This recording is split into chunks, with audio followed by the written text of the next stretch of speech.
Good day to you. My name is Maria Kądzielska and this is Poland Daily Culture from Warsaw.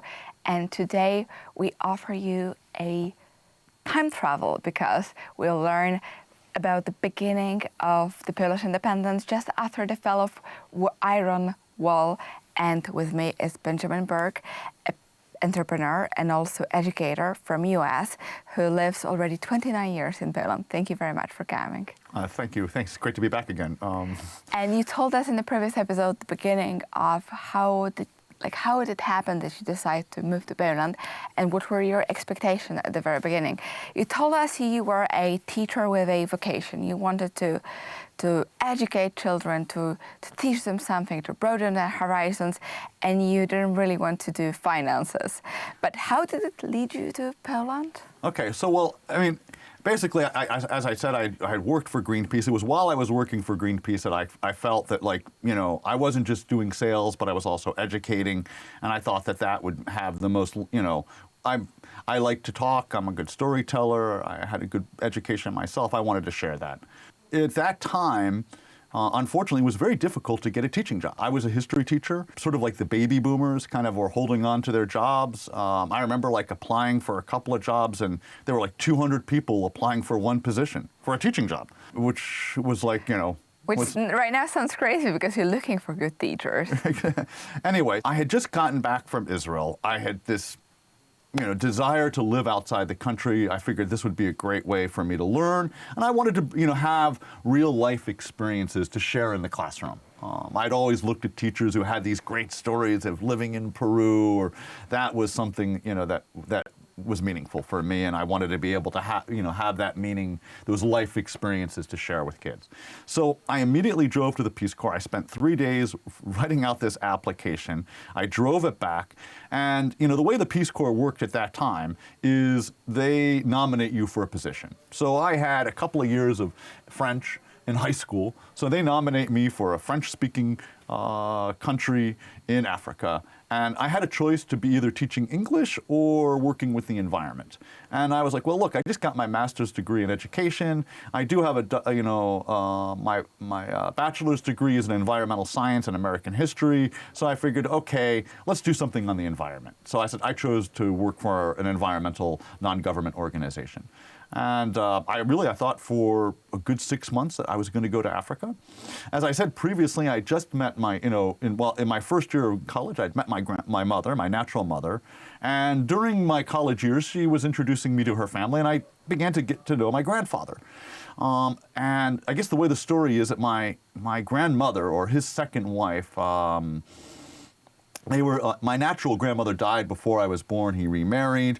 And when I was born, his second wife always thought of me as her first grandchild. And I had just gotten to meet my mother, and she invited me to meet my grandfather again. And my grandmother she had cancer, she was not doing well, the prospects of her surviving weren't very high, and she really wanted to meet with me. She wanted to make me, as my mother said, a Jewish breakfast. And so I was like, okay, I know I like lox and bagels, so I'll drive out to Cleveland for... Because she was Jewish, yes? Yes. Trip that I discovered that my grandfather, Phil Rubin, was born in Białystok. He was a Yiddish man from Białystok, and his second wife was born in Krakow and was a survivor of the Holocaust. I mean, when she made breakfast, I did see her tattoo on her arm. I couldn't believe it. But we had a wonderful time. And, I remember just driving back, nice that I met my grandfather again, and my mom is, she's nice when we're getting to meet each other and know each other. Your grandfather lived from Białystok, and then he moved to US He did. He moved to the United States when he was 18. Before the war. Right, before the war. He was the first, and then it was he managed to get the whole family, pretty much the whole family out before the war started. So he kind of foreseen the future? It's hard to say exactly. Maybe a little bit. I know that on the second, getting the rest of the family out, that yes, at that point they were beginning to feel that there was a need to leave the country, that it wasn't safe. But again, it's like these things, it's a slow-moving train. Nobody really believes or knows what really horrific things, could be just around the corner. I can't imagine what the psychology of that must be. I discover these things, and my application for the Peace Corps should be complete at this point. So I call them up to kind of like check on it. Obviously this is before the internet. There's no online check system. You kind of call people up. And I had like a bunch of references, my medical exam. There were a lot of different things that needed to be included. So I call them up to make sure everything's okay. And their response was, your application looks great. We're going to accept you. You're going to either Niger or Poland. That's one stop. You're going either Niger or Poland. Exactly, like... two completely different places. Exactly, one is in the center of the Sahara Desert, the other one is in the center of Europe. So I'm like, okay. Both equally difficult. Choose what you want. Yeah, kind of. I mean, like, one was this, like, I was an environmentalist, so like the idea of living in the Sahara Desert, like, wow, I mean, what an experience that would be. So, I mean, I hung up.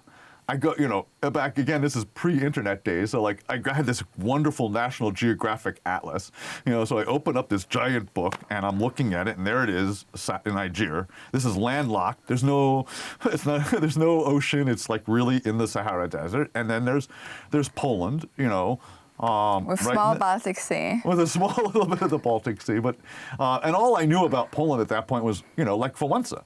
That was basically it. I didn't know really my family heritage or anything. But I thought about it, and like basically with the Peace Corps, they want you to join the Peace Corps, not choose a location. So having thought about it for that evening, I called back the next day and I said, look, if I could make a choice, if it was my choice, I would choose Poland. And they said, that's where you're going. And that's pretty much how I got to Poland. And you end up in Poland. So you went out at the airport, as I understand. Yeah, we flew by airplane. Our flight was delayed. I kind of remember that. So we landed in Poland pretty much 29 years ago this month. It was early November. The gray, like post-Sovietic, like post-communist Poland. It was gray. And you will tell us more about this impression in the next episode. Thank you very much for coming. And to all of you, the viewers of Poland Daily, can you imagine being an American and ending up in Poland just when Poland was a newborn free country after the Soviet occupation? And what would you do? And I hope we'll answer this question in the next episode. And thank you very much for staying with us.